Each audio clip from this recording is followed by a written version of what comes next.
네, 오늘은 이제 마지막 시간, 한 시간 또 말씀을 나눕니다. 뭐야 이게?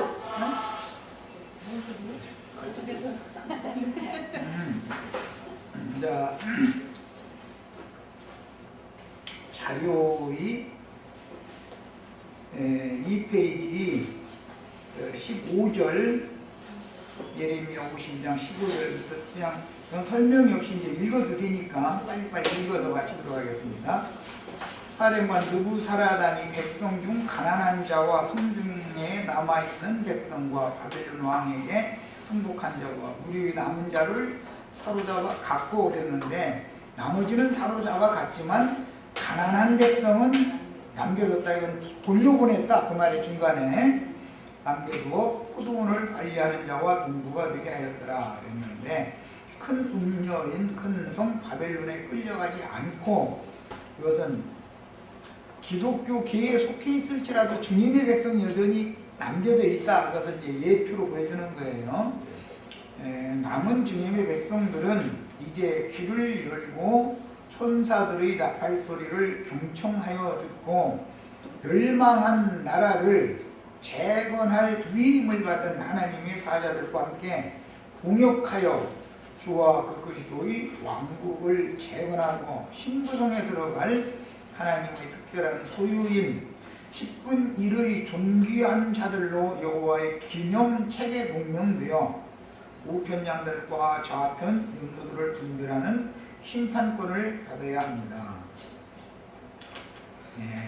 인용한 말씀은 오늘은 시간이 없는 것 같아서 다 찾아 있지는 않는데 말라기서 3장 16절로 18절에 보면 11조는 하나님의 특별한 분깃으로서 하나님 앞에 있는 기념책에 그들을 특별히 농명을 해주겠다, 기록해주겠다 이렇게 약속이 되어 있고 오바댜서에 보면 시온산에 올라간 자들이 내려가서 에서산에 있는 자들을 심판한다 이렇게 되어 있어요. 마태복음 25장 31절로 46절에 보면 그날에 주님께서 작은 소자들과 함께 오셔서 보좌들에 앉아서 모든 민족을 그 앞에 불러 모아놓고 오른편 양과 왼편 염소를 분별하게 하실 것이다 이렇게 했어요. 이것은 계시록 20장 1절로 6절에서는 첫째 부활에 참여한 자들은 복이 있고 하나님 주님과 함께 보좌들에 앉아서 심판하는 권세를 다 그들이 가지고 있었다 이렇게 결론이 되어 있어요. 우리는 이런 사람들이 되는 이런 주와 함께 오는 세상에 내려와서 오른편 양과 왼편 염소를 분별하는 그런 심판권을 갖는 장자권자들 이런 신앙을 추구하는 거예요. 그냥 백성만 돼도 감사하겠다 이게 아니고 오는 세상에서 백성이라는 것은 오른편 양무리를 말하는 건데 왜 백성들이 되는 걸 추구합니까? 현세에서 우리가 주의 백성들이지만 주의 백성들 중에서 이기는 자들을 빼내서 이기는 자들만을 별도로 양육하는 하늘의 시온산, 하늘의 예루살렘에 이른 자들 장자들의 교회에서 양육을 해서 그들로 하여금 예루살렘의 아들들로 하여금 예루살렘의 딸들을 아내로 취하게 하는 것이 어린 양이 장가든다는 말은 그런 뜻이란 말이에요. 이런 성경의 진리에 대한 이해가 정확하셔야 되겠어요. 그 다음에 갈대아 사람들은 또 여호와의 성전에 두 놋기둥과 받침들과 여호와의 성전에 놋대야를 깨뜨려 그 놋을 바벨론으로 가져왔고 어제 그저께 나눴던 말씀이 여기 나왔죠. 성막 마당의 번제단이나 그 다음에 놋대야라고 그랬는데 이제 또 바다인데 이런 것들 그 다음에 가마들과 이건 불가마를 말하는 거예요. 부삽들 부삽이라는 게 뭔지 아시죠? 불통에다가 그 숯을 옮겨 담으려면 부삽이 있어야 되잖아요. 그 다음에 부집게라고 그러면 불집게 필요하죠. 그 다음에 주발들과 숟가락들과 섬길 때 쓰는 모든 놋그릇을 바벨론으로 다 옮겨갔다. 이것이 심판이다. 이게 하나님의 백성들임에도 불구하고 마당만 밟고 다니던 자들은 포로로 사로잡혀 가게 돼 있다. 그런데 사로잡아 가다가 빈천한 자들은 조사해 보니까 데리고 가야 필요가 없게 생겼으니까 그냥 아니 너는 그냥 돌아가 그래서 돌려보내준 거예요. 그래서 큰 성 바벨론에 주인의 백성이 섞여 있게 되는 이치가 그래서 있는 거단 말이에요. 그러나 이제 70년이라고 하는 때가 차면 심판의 기간이 끝나면 거기 있는 백성은 나와야죠. 왜냐하면 왕족, 제사장족, 선지자족은 바벨론에 사로잡혀 갔다가 돌아온 무리 가운데에서 나라를 재건할 인도자 무리는 그 중에 있으니까 빈천한 자들만 그 땅에 남아있었던 것이고, 그래서 우리는 돌아온 자들이다 이거예요. 돌아온 자들을 인도하는 자들이다 이거예요. 이걸 추구한다 이 말이야. 그 땅에 남아있는 자들이 되는 것을 추구하는 게 아니에요. 우리는 그들이든 바벨론에 사로잡혀 갔다가 같이 돌아온 무리든 전부 합심해서 주와 그 그리스도의 나라를 세우고 새 예루살렘 성을 새로 세워야 된단 말이에요. 예루살렘 무너졌으니까 새로 건축을 해야 될 거 아니에요. 이것이 교회의 이상이다. 그 다음에 사병관은 잔들과 화로들과 주발들과 솥들과 촛대들과 숟가락들과 바리들이 뭔지 아시죠? 몰라요? 바리바리 싸가지고 간다 그런 말 들어보셨어요? 네. 딸을 시집 보낼 때 바리바리 싸서 보냈더니 도로 이혼하겠다고 울며 돌아왔어. 이 살리놈 이놈 나 가만 안 놔둘 거야 이제 그러죠. 그 바리라는 것은 이제 우리 세대 사람들이나 알아듣는 말이고 젊은이들은 그냥 바리가 뭔지 몰라. 대바구니, 큰 대바구니, 옛날에 함이라 해가지고 대로 이렇게 거기다가 그 비단도 넣고 이제 좋은 거 딸 시집 보낼 때 빼가지고 그 대로 이렇게 큰 바구니들이 있어, 큰 그릇들이 있어. 그것을 이제 종이 이렇게 짊어지고 가고 그렇게 했죠. 그런 거 보고 바리라고 그래. 그래서 그 바리 싸서 이렇게 시집을 보냈다 그 말은 그런 그 옛날의 그 큰 그릇에 주로 이제 비단 담아가지고 이렇게 옮기는 데 사용했었던 그런 거예요. 그런데 하나님의 성전에서도 왜냐하면 작은 조막조막한 그 그릇들을 큰 바리라고 하는 그릇에 담아가지고 보관하고 또 내다 쓰고 해야 되니까 그래서 그런 큰 그릇 보고는 바리라고 그러는 거예요. 그러니 우리나라 말 가지고 우리나라 사람들 가르치는데도 설명이 필요한 시대가 와버렸으니 이것은 그냥 이런 잔 그릇들을 담는 큰 그릇 이렇게 이해하시면 되겠어요. 곧 금으로 만든 물건의 금과 은으로 만든 물건의 은을 가져갔더라. 그게 금, 은, 노수로 되어 있는 모든 기능을 싹 바벨론으로 옮겨가 버렸다. 그러니까 기독교계의 모든 유명하다는 지도자들이나 또는 거기에서 무슨 직분을 받은 자들이나 또는 열성을 내는 사람들이나 싹 큰 성 바벨론으로 사로잡아갔다. 지금 그 말이에요. 야, 솔로몬 왕이 여호와의 성전을 위하여 만든 줄 쳐 있지. 두 기둥과 솔로몬 성전 앞에는 두 기둥이 세워져 있죠. 이름이 뭐죠? 보아스, 야긴이라고 그래요. 예. 보아스는 루스의 남편이 된 사람이 보아스죠. 야긴이라는 건 그가 세우리라라는 뜻으로서 건축자라는 말이에요. 예수님이 한 면에서는 보아스고 한 면에서는 야긴이죠. 예. 이제 두 기둥과 이 성전 문 앞의 두 기둥은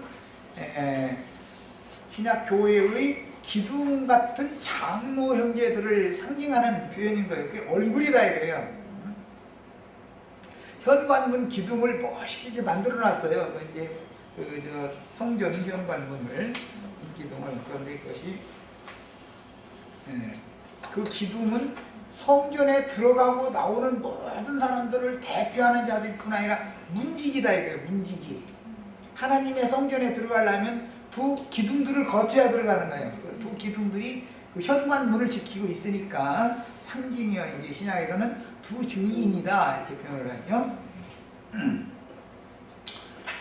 그 아래에 있는 12놋소 곧 이 모든 기구의 무게는 헤아릴 수 없었더라. 성전문의 두 기둥인 보아스와 야긴은 교회의 두 증인들로서 장자들의 교회를 대표하는 천국문지기들을 상징하는 거예요. 우리 형제 자매님들은 다 천국문지기들이 되는 그런 거를 추구한단 말이야. 그러려면 두 증인들에게 먼저 지팡이 같은 갈대를 먼저 맡기고, 최후로는 신부 성문 앞에는 사람의 청량, 천사의 청량을 하는 금갈대를 가진 천사들이 문을 지키죠. 우리는 다 문지기 되시는 거예요. 주님의 집 신부 성의 문지기단 말이에요. 문지기들 되는 거예요. 이런 신앙을 우리는 추구하는 거예요. 지금 그 기둥은 한 기둥의 높이가 18규빗이요 그 둘레는 12규빗이며 그 속이 비었고 그 두께는 4손가락 두께이며 기둥에 논머리가 있어서 기둥이 머리가 있었다. 이거는 그 셈족들의 그 장의 문화는 상석이라는 것, 그 조상 대대로의 무덤 쭉 쓴데 보면 돌로 앞에다가 그 무덤의 양쪽에다가 기둥을 세우죠. 기둥 그 꼭대기는 머리가 있죠, 머리. 이제 그거는 이제 특히 이제 바벨론족이나 이제 이런 이방족들의 신사상으로서 그게 이제 그 보면 남근 형식으로 돼 있죠. 그거 봤어요? 무덤 가에 양쪽에 보면 돌 기둥이 둘이 세워져요. 이렇게 언제나 그 무덤직이란 말이에요. 그게 그 기둥이. 그런데 이제 그 가문을 대표하는 남자단 말이야. 형상화해서 이렇게 남근 형상을 해서 이렇게 세워놓는 게 남근 저 머리 부분은 그게 이제 이렇게 뭐라고 설명하기가 그런데 다 아시죠? 이건 봐야 알아요. 이것은 이제 예식장에도 다 그렇게 돼 있죠. 예식장 그 옥탑에는 꼭 그걸 해놓죠. 이렇게. 그것은 이제 이 바벨론 문화, 바벨 문화가 이어져서 헬라 문화로 라틴 문화로 이렇게 이어졌기 때문에 그게 이제 그 신사상인 거예요. 그건 이제 바알신을 대표하는 거예요, 그 신이. 그런데 그와 비슷한 것이죠. 솔로몬 성전에도 그런 머리가 있는 기둥을 이렇게 세우는 거예요. 이게 기둥의 머리라고 하는 것은 어른을 상징한다 이거예요. 머리 얘기가 나면 무조건 어른을 말하는 거예요. 그 높이가 5규빗이요 머리 사면으로 돌아가며 꾸민 망사와 석류가 다 놓이며 또 다른 기둥에도 이런 모든 것과 석류가 있었더라. 그 사면에 있는 석류는 그 놋기둥을 이렇게 세워놓고 나서 문 기둥을 세워놓고 나서 거기다가 옷 입힌 것처럼 이렇게 육각형으로 되어져 있는 그물망을 씌워놓는단 말이에요. 그것은 물론 이제 주조해가지고 이렇게 이제 씌워놓은 건데 그 그물망을 씌워놓은 것은 목적이 뭐냐면 거기에다가 석류를 석류 모양을 쭉 매달 수 있도록 그물에다가 이제 성경에서 늘 그물이라고 하면 복음을 말하는 거예요. 베드로가 그물을 던졌다, 뭐 요한이 그물을 던졌다, 이제 그물 뭐 성전에도 그 번제단에 그물이 있잖아, 그물. 응? 그물이라는 말이 나오면 이것은 복음을 말하는 거예요. 사람을 그 그물로 잡는 거예요, 이렇게 붙드는 거예요. 그 상징이고 그런데 석류가 이렇게 석류가 알이 탁 터져가지고 알이 다 보이는 그런 풍성한 완전히 익은 석류 모양을 이렇게 수가 아니라 주조를 해서 이렇게 그물에다가 매달아 놓는단 말이에요. 근데 복음 속에는 하나님의 그리스도의 석류로 상징되어주는 생명의 풍요가 그 그물에 매달려 있는 것이죠. 그것 때문에 우리가 다 잡힌 거예요, 사실은. 석류 먹으려고 하다가 미끼요, 그거 먹으려다 이렇게 꼽힌 거예요, 말하자면. 그런 뜻이었어요. 그 석류가 다 부으시며 또 다른 기둥에도 이런 모든 것과 석류가 있었더라. 그런데 그 사면에 있는 석류는 96개요. 그 기둥에 둘린 그물 위에 있는 석류는 도합이 100개였더라. 그러니까 기둥 사면에 96개의 석류를 이렇게 주렁주렁 매달려 놓는 것을 해놓고 나서 한 기둥, 이제 그 아래쪽에는 50개의 석류를 한 기둥에 50개씩, 이쪽에도 50개, 이쪽에도 50개씩의 그 석류를 또 만들어 놓는 거예요. 그러니까 99개를, 96개를 둘로 나누면 몇 개가 되는 건가? 48개가 되겠죠? 위쪽에 48개가 있고, 12개를 4로 곱하면 48이 나오잖아요. 사방에 있는 모든 생명의 풍성의 열매를 맺는 인도자들, 지도자들이 이제 그게 96개를 이렇게 사방에다 이렇게 만들어 놓고, 그 이제 다음 단계에다가 100개를 또 이렇게 쭉 매달아 놨다는 거예요. 총은 196개가 달려 있는 거죠, 석류가. 그런데 그것은 양기둥에 해놓다 보니까 아래에 있는 것은 그 석류가 한쪽에 50개씩 있었겠지. 양쪽에 100개니까, 합쳐서 100개니까. 자, 이것은 유대인들에게도 하나님의 말씀의 풍성을 책임진 하나님의 종들이 보내심을 받는 것을 상징하고, 이방인들에게도 하나님의 말씀의 생명의 풍성을 책임진 사람들이 보냄을 받는 걸 상징하는 거예요. 50이라는 건 늘 책임의 증거예요. 반반이고, 5이라는 건 만수의 반이잖아요. 그래서 육족 이스라엘과 영족 이스라엘이 합해야 온 이스라엘이 되는 거잖아요. 이런 것과 같은 뜻이에요. 이런 것을 이제 전체를 이해하셔야 되겠어요. 자, 두 기둥 머리를 두른 그물망에 조각한 100개의 석류. 이것은 아래쪽에 있는 거예요. 위쪽에는 96개가 사방으로 이렇게 나눠져 있는 게, 이것은 한 방향에 한쪽에 48개니까 한 방향, 한쪽이면 두 방향을 하고 이쪽에 두 방향으로, 그냥 한 방향에는 12개씩 있어야 될 거 아니겠어? 12개가 4로 곱하면 48개니까, 12개가 24개가 있어야 되는구나. 이렇게 있어야 되는 거지.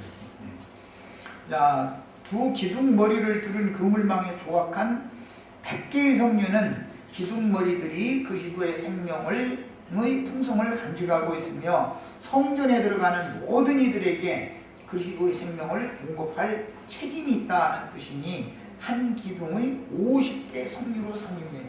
석류라고 하는 것은 모두, 석류는 다 익으면 탁 터져가지고 먹는 것이, 그 석류의 살을 먹는 것이 아니라 씨를 먹게 돼 있죠. 이것은 상징이 있다. 그리스도는 생명의 풍성, 생명의 말씀이 씨니까 주의 굽는 교회에 들어가면 그걸 먹으러 들어가는 거다. 이제 그걸 상징하는 거예요. 그래서 그 입구에다 그걸 이렇게 달아놨던 거예요. 자, 모세의 성막법은 훗날 솔로몬의 성전법이 되며, 이는 신약 교회 시대의 교회법에 대한 모형이므로 성전의 제단과 놋바다와 물두멍들을 성전 기둥들과 함께 바벨론으로 옮겨간 것, 그건 이제 사로잡혀간 것이죠. 말하자면 이스라엘 나라에서 빼앗아간 것이지만, 이것은 하나님의 손에서 마귀 나라로 빼앗아간 거예요. 상징이요. 그런 역사는 교회가 세속화되고 타락할 것이며, 교회의 지도자들과 신자들이 큰 음녀인 세상 교계로 타락되어 마귀의 왕국에 사로잡혀갈 것에 대한 예표입니다. 일반적인 세상보다도 더 악한 세상인 것이죠. 바벨론에 사로잡혀간 이런 상태는, 놋그물로 상징되는 번제단과 물두멍은 반드시 심판을 받게 마련이다. 이 솔로몬 성전에 있었던 이 모든 기구들이 사로잡혀간다라는 것은 이제는 70년 동안 심판에 떨어졌다. 하나님이 정한 기간까지 심판을 받게 돼 있다는 걸 상징하는 거예요. 이제는 심판의 기간 70년으로 상징되는, 70년은 71회가 되죠. 71회의 이상이 실현될 때가 찼으니 이것은 이제 세상 끝이다 그러죠. 71회가 차면 세상이 끝나는 거잖아요. 상징이요.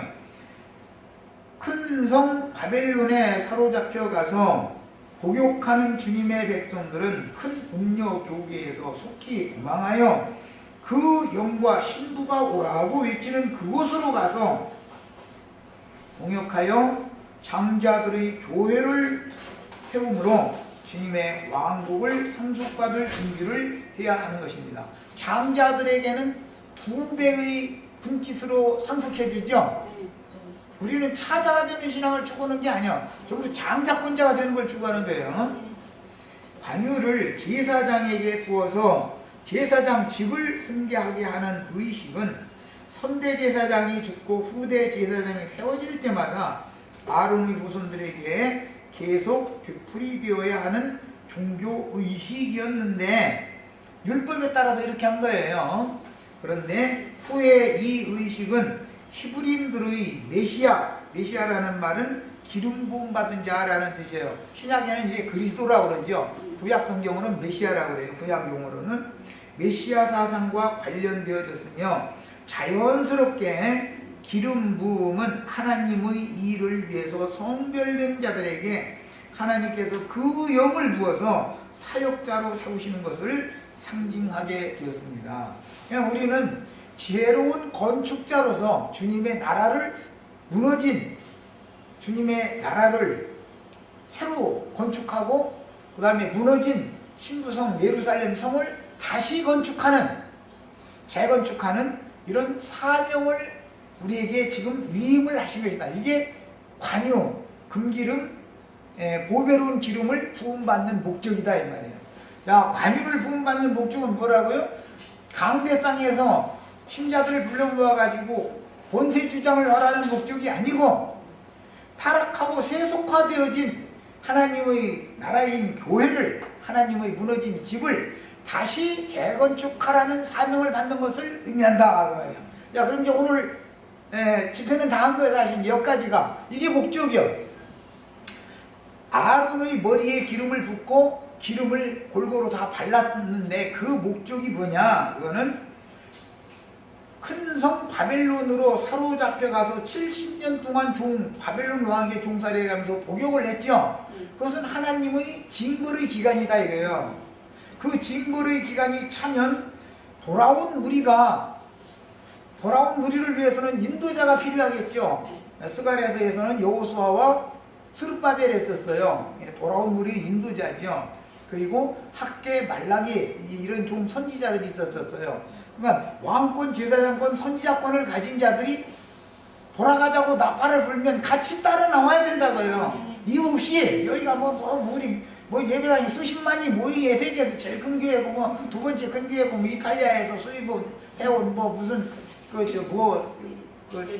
대리석으로 치장을 한 교회고 다 좋은 얘기예요. 그러나 주님은 사람의 손으로 지은 전에 거한 분이 아니기 때문에 마지막 나팔이라고 하는 것은 지팡이 같은 갈대 이 하나님의 지팡이를 맡은 모세와 아론은 부활 능력을 행사하는 권세를 받은 자들이잖아. 그들이 하나님께 그런 권위를 부여받아가지고 와서 나팔을 불면 이유 없이 순종하고 따라 나와서 그들이 허락하는 대로 함께 지혜로운 건축자가 되어서 함께 주님의 나라를 세우는 사람들이 돼야 된다 이거예요. 우리나라가 일제에게 멸망당했어. 그러면 나라를 우리가 새로 세워야 된다고 나팔 부는 독립운동을 하고 독립투사노릇을 하고 해서 모든 재산 다 바치고 생명 다 바치고 혼자들이 외치는 소리를 따라서 나와서 함께 나라를 세워야 되잖아요. 그런 것과 같은 이유예요. 자, 그걸 목적으로 우리가 기름 부음을 받는 것이지 예배당 목사가 돼가지고 강대상에서 신자들 불러 모아가지고서 권리 주장하라는 것이 아니라고 말이에요. 그건 모세의 율법을 크게 오해한 유대인의 율법으로 실행하기 때문에 그런 짓거리를 하는 것이지 모세의 율법을 완전히 한 율법, 그리스도 율법은 뭐냐? 이것은 완전한 율법이라는 것은 주님이 세운 교회는 당연히 세속화되고 타락되게 돼 있는 건데 음료 교계에서 내 백성은 나와라 하는 그런 마지막 나팔을 부는 종들이 보냄을 받아서 그들이 나팔을 불면 그들한테 가서 함께 동역을 해서 주님의 나라인 주님의 교회 장자교회를 새로 재건을 하는 주님의 나라를 세운 자들에게나 어떤 나라가 실현되면 그들이 그 나라를 세운 동료자들이죠. 전 왕조를 무너뜨리고 신왕조를 세우면 거기에는 목숨을 바쳐서 한 충신들이 있잖아요. 그들에게 당연히 좋은 상을 주게 마련이죠. 우리는 이걸 추구한다. 이걸 목적으로 주님이 기름을 부은 것이다. 그래요. 이게 금기름 부음을 받았다. 이러는 거예요. 예, 하나님의 말씀의 목적을 알아야 돼. 말씀을 하면 처음 시작이 율법으로 시작이 되지만 그것을 선지자들의 예언과 역사에 어떻게 적용을 하고 예수님과 사도들이 어떻게 이것을 이해를 했으며 계시록에서 이것을 결론을 어떻게 내리는지 흐름을 따라서 처음부터 모든 진리 가운데로 인도를 받아서 결론에 딱 이르러야 된다 그 말이야. 우리는 다 지금 한 10분 동안 하는 얘기를 너무 가슴에다 깊이 새겨두셔야 돼. 어느 나라든지 망했으면은 그 왕족이나 그 나라를 다시 세울 날을 위해서 칼을 갈아가면서 숨어 다니면서 고통받고 박해받고 하는 무리가 몇 사람이 있게 돼 있어. 그 사람들 몇 명을 통해서 나라가 세워지는 것이단 말이야. 많은 백성들이 땅에서 세워지는 게 아니야. 백성들이 아무리 많아도 백성들만 이 땅에 되는 게 아니야. 인도자가 필요한 거예요. 정신 사상이 투철하고. 우리는 그래서 기도를 늘 할 때 주님의 나라를 재건하는 것에 대한 기도를 해야 된단 말이에요. 너희는 먼저 그의 나라와 그의 의를 구하라. 그렇게 하셔요. 이 성경이 말하는 목적을 알아야 돼. 말하고자 하는 관유로 기름 부음을 받았다고 그러니까 모세의 율법을 크게 오해한 유대인의 율법으로 지킨 유대인들은 저희들만 제사장이다. 사실은 그 제사장은 시내산에서 금송아지우상 숭배한 사건 때문에 레인들에게만 기름을 부어주는 그건 변칙적인 제사장 제도임에도 불구하고 이런 걸 너무 몰라. 무시해버려. 하면서 저희는 기름 부음 받은 제사장이고 저희가 레인 지파래. 오늘날 다 이렇게 말해요. 목사들한테 물어요. 당신은 무슨 지파냐? 우리 기름 부음 받은 주의 종 레인 지파라고 이러고 알렸어요. 그것은 하나님의 말씀의 의도를 너무 크게 오해한 것이다. 그런 모세의 율법을 완전케 하신 법이 그리스도 율법이요. 우리는 그리스도 율법을 지키는 사람들이지 모세의 율법을 크게 오해한 유대인의 율법으로 행하는 사람들이 아니단 말이야. 그러니까 이게 싸움이 안 날 수가 없어. 당신들은 왜 아론 반열에 의한 제사장 직분이 반드시 폐해지고 원래 살레왕 멜기세덱 반열에 따른 제사장 직분으로 회복되는 것을 우리는 추구를 하는데 이거를 행해야지 왜 아론 반열에 따른 율법적인 제사장 제도를 계속 하려고 그러느냐 하고 한번 물어보세요. 그 사람들이 뭐라고 대답을 하는지. 그런 말 자체도 몰라. 그게 무엇을 말하는지도.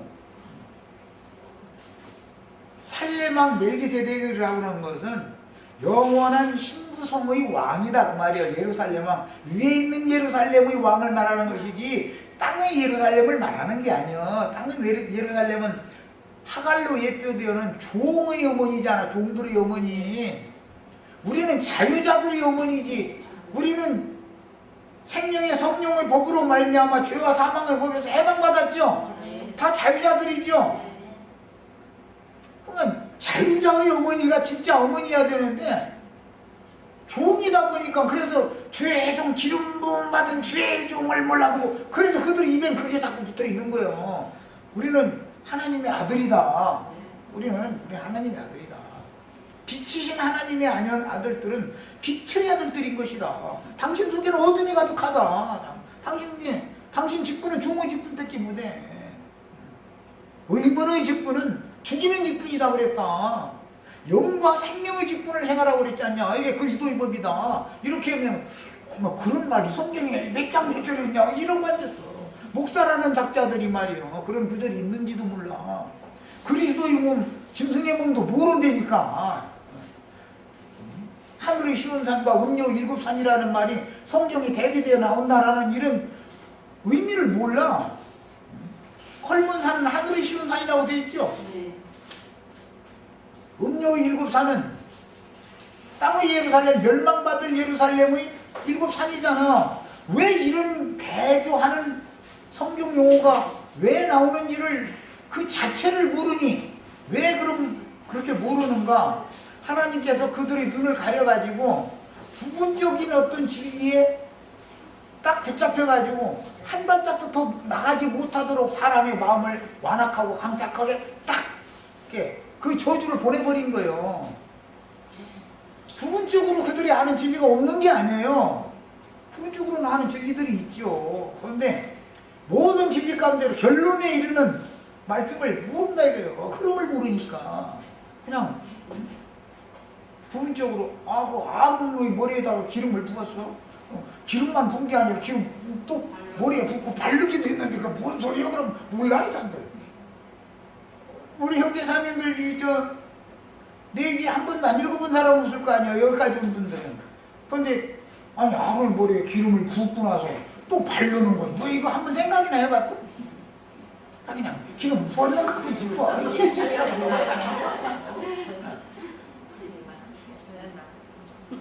자세히를 안 사람 주고 아주 어줍지 않게 하는 사람이 돌팔이라고 그래. 한의사도 돌팔이가 사람 잡는다고 옛날 말에도 있어. 맥지 풀 줄도 몰라가지고 침대로만 흔들고 다닌다고 그러는데 아니 체한 사람은 체를 내려가게 하는 사관침을 놓아야 되는데 머리가 어디다 이런다고 푸르 붙이는 그냥 아무나 손 내놓으라고 손에다 찔러다고 말이야. 사방에 침만 놓는다고 낫냐고. 체 내려가게 할 때는 체 내려가게 하는 거, 풍이 왔을 때는 풍을 이렇게 그 바람을 몰아내고 안정이 되게 하는 이제 그런 침을 놔야 되는데 바람이 더 들어오게 만들어. 퉁퉁 걸려가 혀 들어간다는 게 혀가 더 들어가게 만들어. 침 잘못 맞으면 아구가 더 돌아간다니까. 이것이 오늘날 신부님들, 목사님들의 현상이기 때문에 내가 비유로 한 거예요. 진리를 너무 모르는 거는 아니야.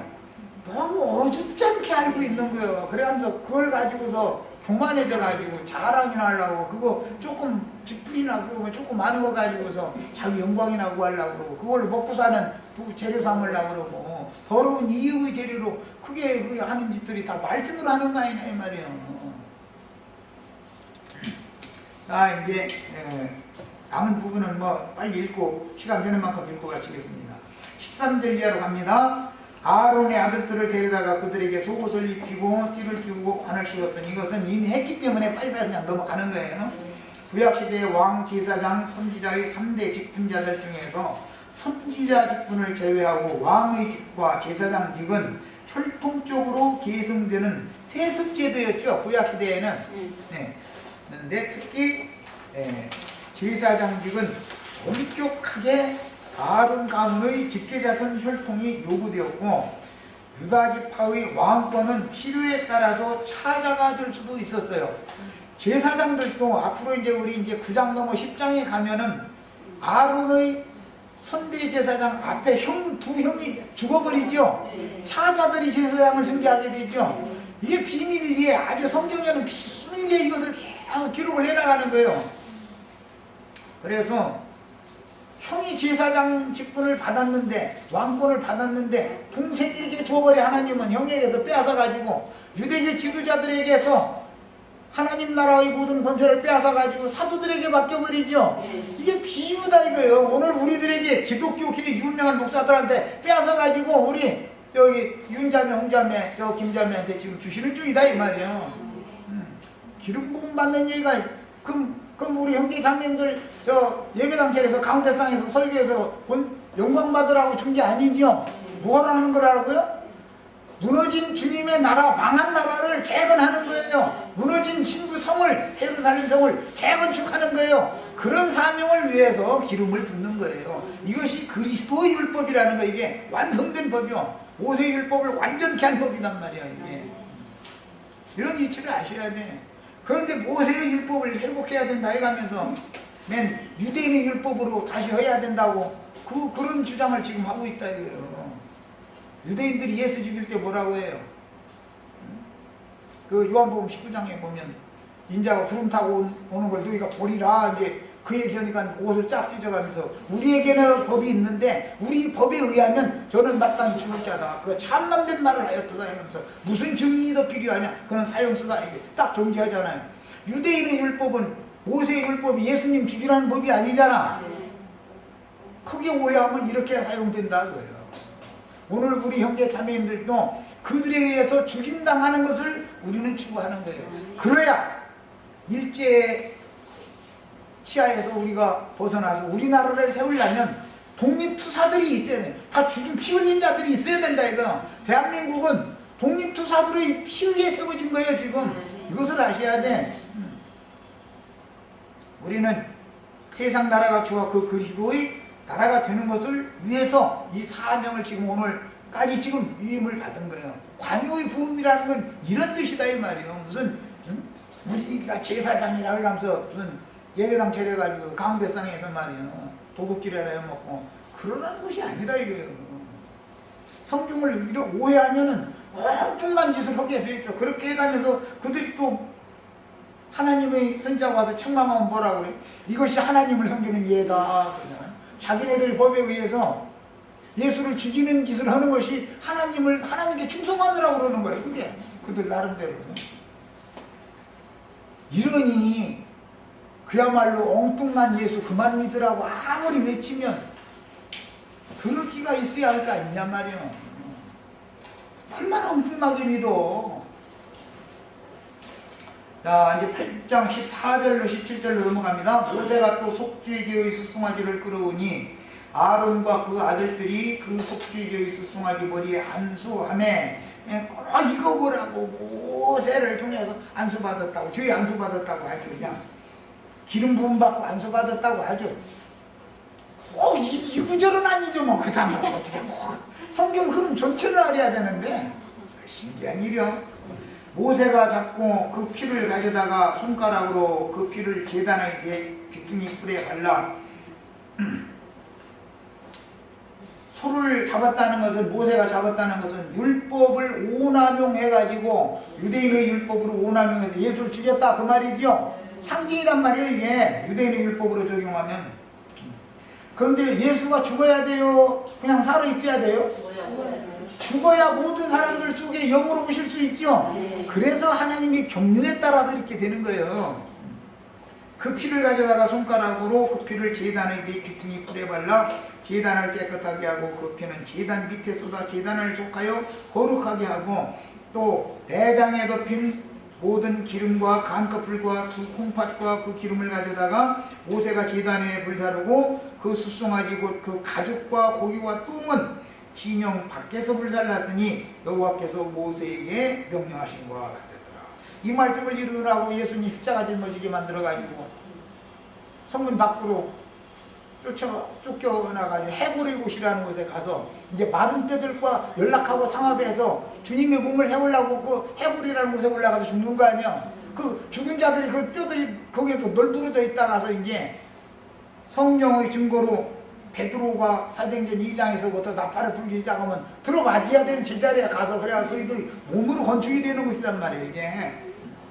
자, 수송아지를 끌어오니 그랬는데 제사장 위임식을 위한 속죄 희생제물은 대제사장과 온 회중을 위한 속죄제의 경우처럼 수송아지를 드려야 했으며, 이건 이미 말씀을 충분히 4장에서 나눴으니까 그냥 넘어가는 거예요. 뭔 말인지 아시겠죠? 이 송아지는, 숫송아지는 아론과 그 아들들이 직접 준비하는 것이 아니라 백성들에 의해서 준비되고 모세에 의해서 드려졌습니다. 그 이유는 제사장 직분이 제사장을 위한 것이 아니라 백성을 위한 것이다. 하나님의 뜻에서는. 나도한 형제에게 이런 계시를 주신 것은 나도한 형제 잘난 체하라는 것이 아니죠. 우리 형제 자매님들을 위해서, 당신의 몸을 보양하기 위해서, 몸을 양육시키기 위해서 하는 일인 거예요 이게. 이런 이상이 필요해 이거는. 그런데 권리 주장만 하려고 그래. 말씀도 부분적으로 조금 깨달으면 아주 좀 속된 표현으로 하면 꼴값을 떨어 아주 많이 나면서 열통이 터져서 못 보겠어. 꼴을 못 보겠어 아주. 제사장들은 그 숫송아지 머리 위에 안수함으로써 자신의 죄를 전가시켜 하나님과 계약 백성인 이스라엘 간의 중재자로서 흠없는 성교를 유지해야 했는데 희생으로 드려지고 최고 가치의 예물인 수송아지는 제사장직이 이스라엘 사회에서 차지하는 비중과 위상에 걸맞는 희생 제물이었다. 소라는 것이 가장 큰 제물이었죠. 예? 왕이나 선지자나 제사장이 제사를 드리면 반드시 숫소를 갖다 드리도록 율법에 정해놓는단 말이에요. 이거는. 자, 이에 따라 왕이 국가적인 제사를 행하던 절기제 때는 수많은 숫소들이 제물로 드려졌으며 솔로몬이 기브온 산당에서 1,000마리의 숫소를 제물로 드린 기록을 교계가 오해하여 1,000 횟수의 번제를 매일 정성을 다해 드렸다 이렇게 해석해버리는 거예요. 하나님의 말씀을 얼마나 간교하게 변개시키냔 말이야. 1,000번을 막 번제를 드렸다 이렇게 하는 거예요. 1,000마리 왕이 집전하는 제사니까 온 백성들을 다 먹여야 되잖아.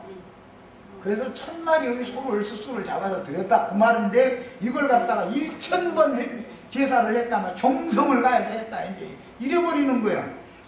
참 사람 주고 아주 이런 사람들 만나면 이렇게 왜곡시키고 인간의 정성을 강조함으로 어리석고 욕심이 많은 신자들에게 헌금을 강요하는 말씀으로 지금 오남용을 하고 있는데도 가르치는 사람이 그렇게 가르치니까 순진한 신자들은 그냥 무대뽀로 하면요 뭐 성경에 과연 그러한가 하고 좀 질문도 해보고 그런데 뭐 저 안양교회라고 하는데 거기 뭐 몇 명 모이지도 않는가 본데 거기 사람들 hom생들은 그게 아니던데 하고 좀 따져보고 그래야 될 거 아니야. 그난 예배당 목사님들이 와서 좀 혼자 잘난 척하고 떠들지 말고 와서 우리 사이트에도 좀 들어와서 따져봤으면 좋겠어. 그럼 난 답변해 주면 통해서 전도 좀 하게. 그럼 왜 따지지도 않나 모르겠어. 응? 아론과 그의 아들들이 그 속죄교의 수송아지 머리에 안수하였다 하면 이걸 가지고 자기 선대 목사들 그 교단 총회에서 파송하거나 아니면 노회에서 파송해서 나온 그 선대 목사들이 이렇게 안수하죠.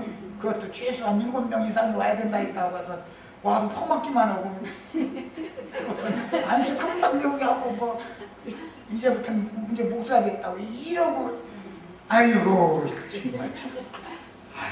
그러고 나서는 그날 이후로는 전도사 어디까지 전도사 했다가 그 시간 딱 지나면 어깨가 왜 그렇게 힘이 들어가는지 몰라.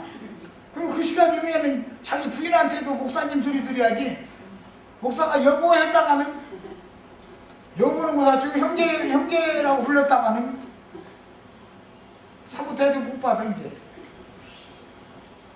이러고 이제 아이고 정말.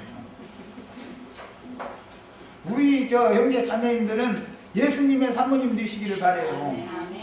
예수님 사모님 되는 게 진짜지 목사 사모 되는 게 진짜 아니잖아. 목사 사모 되려고 우리가 예수 믿어?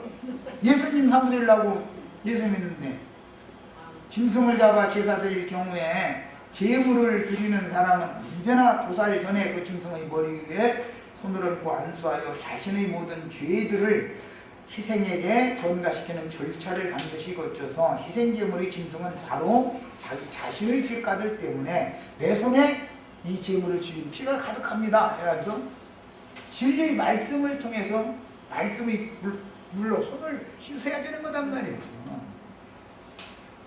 대신 하나님의 형벌을 내 대신 하나님의 형벌을 제물이 받는다는 사실을 분명하게 인식해야 했습니다. 자, 15절로 갑니다. 모세가 잡고 그 피를 가지다가 모세가 그 황소를 잡았다라는 것은 예수님을 모세의 율법에 의해서 죽인다 지금 그 말이죠. 그 피를 제단의 네 귀퉁이 뿔에 발라 제단을 깨끗하게 하고 그 피는 제단 밑에 쏟아 제단을 속하여 거룩하게 하였다 그랬는데 이미 그 제단은 관유로 거룩하게 분별된 제단이죠. 거기다가 피를 또 뿌렸다. 그런 게 이중으로 거룩하게 한다라는 걸 알 수 있죠. 먼저 관유로 거룩하게 성별된 그 제단을 피로 다시 거룩하게 하는 얘기를 지금 한 거예요. 모세가 희생을 잡은 것은 아직까지는 아론과 그 아들들이 제사장의 위임의식이 끝나기 전이었으므로 공식적으로 제사장직을 수행할 사람이 없었기 때문에 모세가 여호와를 대신하여 죄인에 대한 심판장직을 수행하여 대속제물을 잡아서 죽였던 것인데, 이런 사실은 율법이 뭘 하는 기능을 하느냐, 율법은 죄를 드러내고 죄를 심판하는 역할을 한다 라는 것을 암시해주는 말이다 그 말이야. 제사장 직분을 위임하는 위임의식이 끝나면 모세는 하나님과 이스라엘 간의 중재자로서 희생제물을 잡아들이던 제사장 직분을 아론과 그 후손들에게 넘겨주고, 이때부터 사울왕 때까지는 이스라엘 사회의 직무상 정치적인 인도 직분과 종교적인 중재 직분이 엄격하게 분리가 돼서 왕권과 제사장권이 지금부터 이제 분리되죠. 네. 그리고 왕이 직무를 잘하지 않을 때는 하나님이 선지자를 일으켜서 왕을 책망할 사람은 제사장의 말은 안 듣죠. 정치와 종교는 완전히 분리되어 있기 때문에 서로 관여를 하지 않으니까 선지자가 보냄을 받아야 왕을 제어할 수 있단 말이야. 이제 이렇게 해서 제사장이 먼저 세워지고 그 다음에 왕이 세워지고 그 다음에 선지자가 세워지고 이렇게 세워지는 거죠. 여기까지 해서 오늘 집회를 모두 마칩니다.